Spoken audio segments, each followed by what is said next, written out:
ഉൽപ്പത്തി പുസ്തകം 27-ാം അധ്യായം. യാക്കോബിന് അനുഗ്രഹം. ഇസ്ഹാക്കിന് പ്രായമായി, കണ്ണിന് കാഴ്ച കുറഞ്ഞു. അവൻ മൂത്ത മകൻ ഏസാവിനെ വിളിച്ചു, എൻ്റെ മകനെ, ഇതാ ഞാൻ. അവൻ വിളികേട്ടു. ഇസ്ഹാക്ക് പറഞ്ഞു, എനിക്ക് വയസ്സായി, എന്നാണ് ഞാൻ മരിക്കുകയെന്ന് അറിഞ്ഞുകൂടാ. നിന്റെ ആയുധങ്ങളായ അമ്പും വില്ലും എടുത്ത് വയലിൽ പോയി വേട്ടയാടി കുറെ കാട്ടിറച്ചി കൊണ്ടുവരിക. എനിക്കിഷ്ടപ്പെട്ട രീതിയിൽ രുചികരമായി പാകം ചെയ്ത് എൻ്റെ മുമ്പിൽ വിളമ്പുക. അത് ഭക്ഷിച്ചിട്ട് നിന്നെ ഞാൻ മരിക്കും മുമ്പേ അനുഗ്രഹിക്കട്ടെ. ഇസ്ഹാക്ക് ഏസാവിനോട് പറയുന്നത് റബേക്ക കേൾക്കുന്നുണ്ടായിരുന്നു. ഏസാവ് കാട്ടിറച്ചി തേടി വയലിലേക്ക് പോയി. അപ്പോൾ അവൾ യാക്കോബിനോട് പറഞ്ഞു, നിന്റെ പിതാവും നിന്റെ സഹോദരനായ ഏസാവിനോട് നായാട്ടിറച്ചി കൊണ്ടുവന്ന് രുചികരമായി പാകം ചെയ്ത് എൻ്റെ മുമ്പിൽ വിളമ്പുക. ഞാൻ മരിക്കും മുമ്പ് അത് ഭക്ഷിച്ചിട്ട് ദൈവത്തിൻ്റെ മുമ്പിൽ നിന്നെ അനുഗ്രഹിക്കട്ടെ എന്ന് പറയുന്നത് ഞാൻ കേട്ടു. അതുകൊണ്ട് മകനെ, നീ ഇപ്പോൾ എൻ്റെ വാക്കനുസരിച്ച് പ്രവർത്തിക്കുക. ആട്ടിൻകൂട്ടത്തിൽ നിന്ന് 2 നല്ല കുഞ്ഞാടുകളെ പിടിച്ചു കൊണ്ടുവരിക. ഞാൻ അവ കൊണ്ട് നിന്റെ പിതാവിന് ഇഷ്ടപ്പെട്ട രുചികരമായ ഭക്ഷണം ഉണ്ടാക്കാം. നീ അത് പിതാവിൻ്റെ അടുക്കൽ കൊണ്ടു ചെല്ലണം. അപ്പോൾ അദ്ദേഹം മരിക്കും മുമ്പ് അത് ഭക്ഷിച്ചു നിന്നെ അനുഗ്രഹിക്കും. യാക്കോബ് അമ്മ റബേക്കായോട് പറഞ്ഞു, ഏസാവ് ശരീരമാകെ രോമമുള്ളവനാണ്, എന്നാൽ എൻ്റെ ദേഹം മിനുസമുള്ളതാണ്. പിതാവ് എന്നെ തൊട്ടു നോക്കുകയും ഞാൻ കബളിപ്പിക്കുകയാണെന്ന് മനസ്സിലാക്കുകയും ചെയ്താൽ അനുഗ്രഹത്തിന് പകരം ശാപമായിരിക്കില്ലേ എനിക്ക് ലഭിക്കുക? അവൻ്റെ അമ്മ പറഞ്ഞു, ആ ശാപം എൻ്റെ മേലായിരിക്കട്ടെ. മകനെ, ഞാൻ പറയുന്നത് കേൾക്കുക. പോയി അവ കൊണ്ടുവരിക. അവൻ പോയി അവയെ പിടിച്ച് അമ്മയുടെ മുൻപിൽ കൊണ്ടുവന്നു. അവൾ അവൻ്റെ പിതാവിന് ഇഷ്ടപ്പെട്ട രുചികരമായ ഭക്ഷണം തയ്യാറാക്കി. അവൾ മൂത്ത മകൻ ഏസാവിൻ്റേതായി തൻ്റെ പക്കൽ വീട്ടിലിരുന്ന ഏറ്റവും വിലപ്പെട്ട വസ്ത്രങ്ങളെടുത്ത് ഇളയ മകൻ യാക്കോബിനെ ധരിപ്പിച്ചു. ആട്ടിൻ തോലുകൊണ്ട് അവൻ്റെ കൈകളും കഴുത്തിലെ മിനുസുള്ള ഭാഗവും മൂടി. പാകം ചെയ്ത രുചികരമായ മാംസവും അപ്പവും അവൾ യാക്കോബിൻ്റെ കയ്യിൽ കൊടുത്തു. യാക്കോബ് പിതാവിൻ്റെ അടുക്കൽ ചെന്ന് വിളിച്ചു, എൻ്റെ പിതാവേ, ഇതാ ഞാൻ. അവൻ വിളികേട്ടു.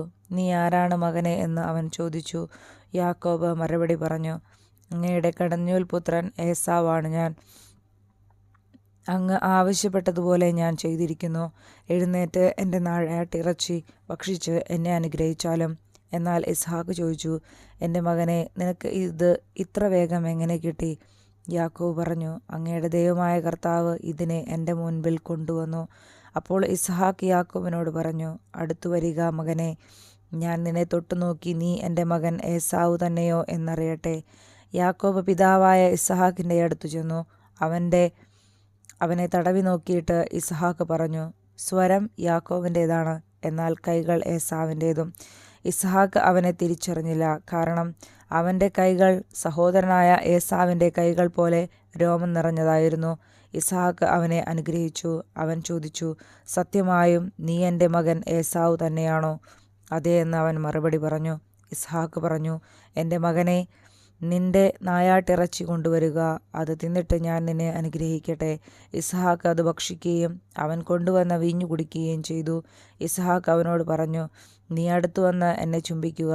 അവൻ ചുംബിച്ചപ്പോൾ ഇസ്ഹാക്ക് അവൻ്റെ ഉടുപ്പ് മണത്തു നോക്കി അവനെ അനുഗ്രഹിച്ചു.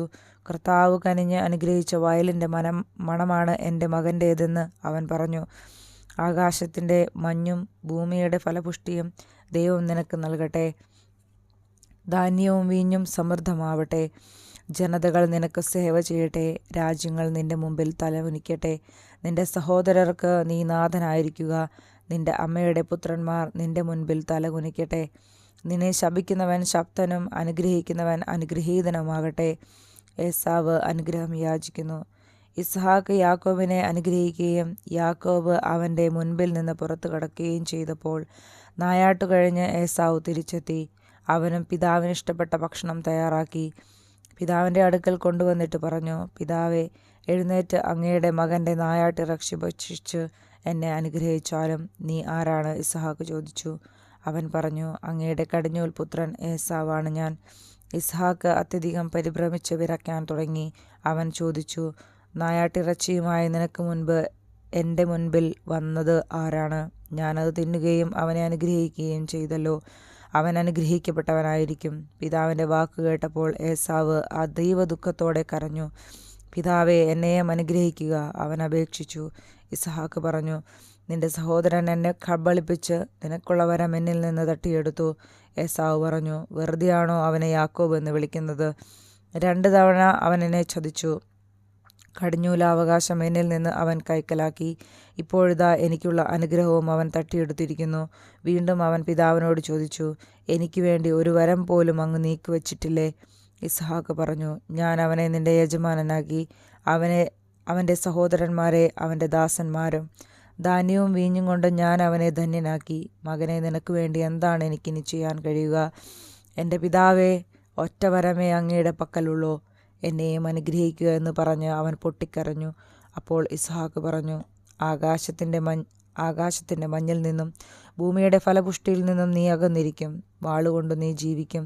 നിന്റെ സഹോദരന് നീ ദാസ്യവൃത്തി ചെയ്യും. എന്നാൽ സ്വതന്ത്രനാകുമ്പോൾ ആ നുകം നീ തകർത്തു കളയും. യാക്കോബ് ലാബാൻ്റെ അടുത്തേക്ക്.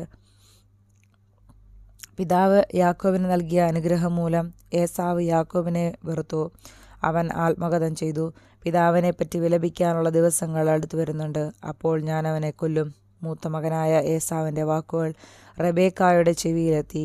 അവൾ ഇളയവനായ യാക്കോബിനെ വിളിച്ചു പറഞ്ഞു, നിന്നെ കൊല്ലാമെന്നോർത്ത് നിന്റെ ജ്യേഷ്ഠൻ ആശ്വസിച്ചിരിക്കുകയാണ്. മകനെ, ഞാൻ പറയുന്നത് കേൾക്കുക. ഹാരാനിലുള്ള എൻ്റെ സഹോദരനായ ലാബാൻ്റെ അടുത്തേക്ക് ഓടി രക്ഷപ്പെടുക. നിന്റെ ജ്യേഷ്ഠൻ്റെ രോഷം അടങ്ങുവോളം നീ അവിടെ താമസിക്കുക. ജ്യേഷ്ഠന് നിന്നോടുള്ള കോപം അടങ്ങുകയും നീ ചെയ്തതൊക്കെ മറക്കുകയും ചെയ്യട്ടെ. അപ്പോൾ ഞാൻ ആളയച്ച് നിന്നെ ഇങ്ങോട്ട് വരുത്താം. ഒരു ദിവസം തന്നെ നിങ്ങൾ 2 പേരും എനിക്ക് നഷ്ടപ്പെടുന്നത് എന്തിന്? അത് കഴിഞ്ഞ് റബേക്ക ഇസ്ഹാക്കിനോട് പറഞ്ഞു, ഈ ഹിത്യസ്ത്രീകൾ മൂലം എനിക്ക് ജീവിതം മടുത്തു. ഈ നാട്ടുകാരായ ഇവരെ പോലെയുള്ള ഹിത്യസ്ത്രീകളിൽ നിന്ന് ഒരുവളെ യാക്കോബും വിവാഹം കഴിച്ചാൽ പിന്നെ ഞാനെന്തിന് ജീവിക്കണം? നമ്മുടെ കർത്താവായ മിശിഹായ്ക്ക് സ്തുതി. ആമേൻ.